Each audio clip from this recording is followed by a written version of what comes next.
pemirsa, Anda masih terus bersama kami di debat kandidat gubernur dan wakil gubernur Provinsi Aceh malam hari ini. Tadi seluruh kandidat sudah menjawab pertanyaan dari panelis 1, Bapak Fahri Ali. Kini giliran panelis 2, Bapak Renal Kasali untuk memberikan pertanyaan. Kami persilakan Pak Renal. Assalamualaikum warahmatullahi wabarakatuh. Waalaikumsalam. Salam Rumbo. Saya ingin mengajak jauh ke belakang. Kalau tadi Bang Fahri bicara tentang masa kecil, kita bicara arus perubahan yang dialami masyarakat Aceh. Abad 16, Aceh ini sudah menjadi pusat perdagangan rempah-rempah. Pala, cengkeh, lada, dan kita ketahui dulu Cornelis de Houtman bersama saudaranya Fredrik de Houtman itu mendarat di sini. Kita juga memiliki laksamana wanita pertama di dunia dari sini, dari Aceh. Kemudian juga kita melihat terjadi perubahan. Sekarang kita tidak melihat lagi rempah-rempah itu menjadi kekuatan Aceh. Sekarang tinggal kopi. Kemudian pada tahun 1970-an kita menyaksikan di Arun ditemukan ladang migas yang sangat menjanjikan. Tapi itu akan berakhir tahun 2014. 2 tahun lagi akan berakhir, akan habis. Ini berarti pabrik-pabrik besar di sekitar Belang Tupat itu akan menjadi besi-besi tua. Waktu berjalan terjadi perubahan lagi. Dulu saya pergi dari sini ke Melabuh, naik rakit, bis harus menumpang di atas rakit. Kami pergi ke Simelu, ke Kampung Air, itu sulitnya setengah mati. Tapi sekarang Aceh telah memiliki infrastruktur salah satu yang terbaik di Indonesia. Hanya pertanyaannya sekarang adalah di abad 21 ini kita mempunyai banyak tantangan.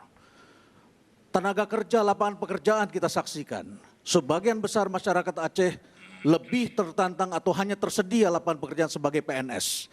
Rasanya tidak bekerja kalau tidak menjadi PNS. Rasanya tidak menjadi pengusaha kalau tidak menjadi kontraktor. Aceh membutuhkan suatu perubahan. Aceh berada dalam arus perubahan. Pertanyaan saya adalah apa yang ada di dalam pikiran bapak-bapak dan saudara-saudara sekalian dalam strategi perubahan ke depan, menghadapi perubahan yang dihadapi Aceh, terutama dalam industrialisasi dan penyediaan lapangan pekerjaan. Baik, langsung saja kita mulai dari pasangan kandidat nomor urut 3 untuk menjawabnya. Waktunya juga sama 2 menit dari sekarang. Kami persilakan. Terima kasih. Mengenang masa lalu sesuatu yang baik. Sejarah selalu berfungsi sebagai maha guru kita. Tetapi kalau selalu terpaku dengan masa lalu, tidak berbuat sesuatu untuk hari ini demi menuju masa depan, ini kami anggap keliru. Rakyat Aceh semua kita seringkali menghabiskan waktu untuk berpikir atau bahkan sekedar menghayal masa lalu itu. Kita perlu berbuat sesuatu. Nah, banyak negara maju, apakah di Asia atau di berbagai belahan dunia lainnya, itu tidak bisa terpaku pada sumber daya alamnya. Tapi negara maju itu harus lebih mengutamakan pada pembangunan manusianya. Oleh karena itu ke depan kami akan membangun suatu perubahan yang kita mulai dari manusia-manusia itu sendiri. Tidak boleh lagi rakyat Aceh kalau namanya kerja itu harus menjadi PNS. Tapi mereka harus kreatif.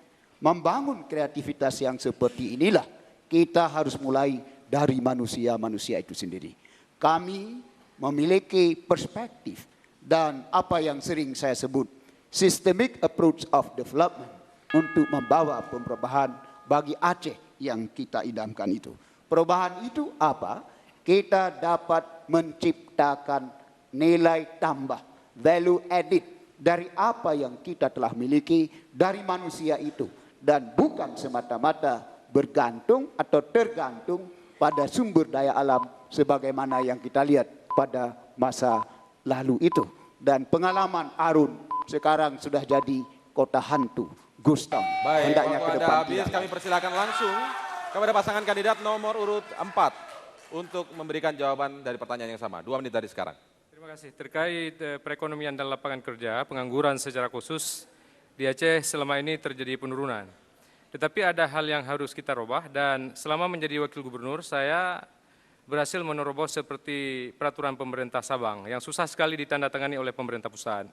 Kemudian juga memasukkan Aceh di dalam Master Plan Percepatan dan Perluasan Ekonomi Indonesia dengan target sektor ekonomi pertanian, peternakan, kelautan, perikanan harus menjadi andalan. Selain non-migas harus menjadi strategi rakyat, dan ini melibatkan mayoritas daripada rakyat Aceh. Kalau batubara, migas itu hanya melibatkan negara dan high-tech, teknologi tinggi, sehingga apabila undang-undangnya tidak ketat, hasilnya pasti jatuh keluar lagi seperti dulu. Nah, maka itu seperti PP migas pun yang belum selesai di Aceh, harus kita percepat penyelesaiannya, sehingga apabila suatu ketika Aceh dapat lagi sumber migas, dapat juga di offshore. Selama ini kita hanya dapat di darat. Nah, dan ini satu permasalahan besar, dan selama ini kita tidak tahu yang 70% itu dari mana, dari ayam mana telur itu yang 70%. Dan pemerintah pusat ini perlu kita dorong untuk lebih terbuka. Kalau infrastruktur tinggal pengembangan seperti listrik dan lain-lain. Apalagi saya punya Wagub adalah berpengalaman di DPR RI, bisa membawa uang yang banyak, dan orang infrastruktur. Nah, saya kira silakan ditambah. Ya, terima kasih Pak Gub.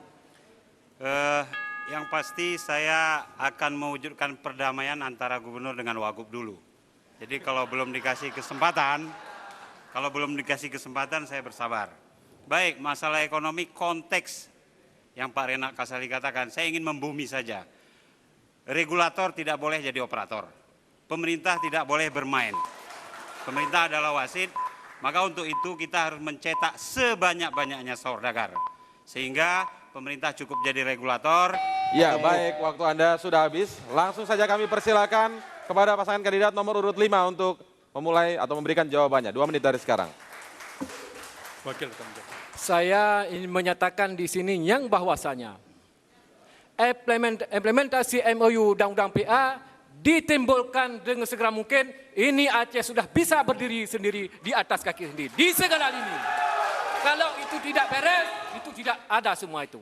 Apa yang sudah kita janjikan MOU Helsinki itu betul-betul dibuat, disempurnakan di Aceh, kita sudah makmur semua. Aceh saya yakin dan percaya bahwa kita sudah makmur di segi apapun. Titik. Masih ada cukup waktu. Ya, saya tambahkan. Menyonyan hana ada pelaku, itu cet langit pajan-pajan menteng. Siapapun pemerintah atau kepala gubernur untuk akan datang. Saya rasa kitalah PA lah yang akan menguasainya nanti. Amin. Silakan kalau Mas ingin ditambahkan karena masih ada waktu. Ya, saya tambahkan sedikit lagi karena yang bertanggung jawab kepada kelanjutan perdamaian itu bergantung kepada atau berlandaskan kepada Undang-Undang Pemerintah Aceh. Itu sebagai roh daripada MOU Helsinki. Jadi di dalam hal tersebut selain 6 pasal, 6 perkara jadi wewenang pemerintah pusat, selebihnya adalah wewenang daripada pemerintah Aceh. Maka di sini yang kita lihat sekarang adalah campur baurnya antara wewenang mana yang dipunyai pusat, mana yang punya pemerintah Aceh. Ini kita harus tegaskan. Pihak kami, kalau kami jadi gubernur dan wakil gubernur di sini, kami akan menuntaskan itu sebagai yang diamanahkan sebagai instruksi Presiden nomor 15 2006. Itu harus dituntaskan. Jadi yang maksudnya adalah poin-poin daripada MOU Helsinki mesti dituntaskan semua menjadi undang-undang pemerintah Aceh atau undang-undang nomor 11. Terima kasih. Baik, waktu Anda sudah habis. Kami persilakan langsung kepada pasangan kandidat nomor urut 1 untuk menjawab pertanyaan yang sama. 2 menit dari sekarang. Pak Rinaldi, kalau kita bicara tenaga kerja, itu saat ini itu adalah kita lihat, harus melihat potensi yang ada di negara ataupun di daerah kita. Nah, kalau kita lihat Indonesia dan juga termasuk Aceh ini adalah negara agraris. Jadi oleh karena itu potensi agraris yang harus kita kembangkan dalam rangka menyerap tenaga kerja itu. Oleh karena itu pertanian itu merupakan fokus kita di dalam pembangunan ke depan. Dan pertanian ini adalah yang banyak menyerap tenaga kerja. Kita tidak menjamin bahwa industri-industri besar itu bisa menampung tenaga kerja yang banyak. Kita sudah buktikan. Dan dari hasil tesis saya yang mengambil judul pengaruh industri terhadap taraf hidup masyarakat. Ternyata apa? Di samping-samping industri besar itulah terdapat kemiskinan. Sebagian besar rakyatnya miskin. Yang hanya menikmati hanya yang berada di dalam komplek-kompleknya. Oleh karena itu, sesuai tadi yang saya sampaikan bahwa kita negara agraris, utama kita dalam penyerapan tenaga kerja adalah mengembangkan pertanian. Kemudian yang kedua, bahwa negara kita adalah negara kelautan. Dan petani-penati dan nelayan-nelayan sekarang itu ternyata miskin. Maka ke depan akan menjadi perhatian kita pengembangan sumber daya dari kelautan. Nah, dalam hal ini perikanan merupakan perhatian kita ke depan. Dan di sini begitu banyaknya tenaga kerja yang terserap. Jadi dua hal ini yang bagi kami merupakan penyelesaian dalam rangka masalah ketenaga kerjaan di Aceh ini. Iya. Baik, waktu Anda habis. Kami langsung saja persilakan kepada pasangan kandidat nomor urut 2 untuk menjawab pertanyaan yang sama. 2 menit dari sekarang. Terima kasih Pak Renal. Lapangan kerja memang kebutuhan semua rakyat, semua orang, dan itu hal urgen agar bisa mereka melanjutkan kehidupannya. Angka kemiskinan di Aceh ketika awal-awal kami menjadi gubernur, yaitu sekitar 30%. Kami dan Wagub tentu saja berhasil menurunkannya 2% tiap tahun. Dan sekarang di November 2011, angka kemiskinan Aceh tinggal 19,4%. Walaupun ada penurunan yang sangat jauh dari original angkanya, tetapi Aceh masih merupakan provinsi yang termiskin di Sumatera. Nah, karena kemiskinan ini terkait langsung dengan lapangan kerja. Oleh karena itu, program pemerintah Aceh adalah memperbanyak lapangan kerja dengan membuka lapangan kerja baru. Rakyat Aceh 70%-nya terdiri dari petani dan hidup di desa, hidup di kampung-kampung. Yang perlu dilakukan adalah mengintensifkan kehidupan kampungnya, pertaniannya.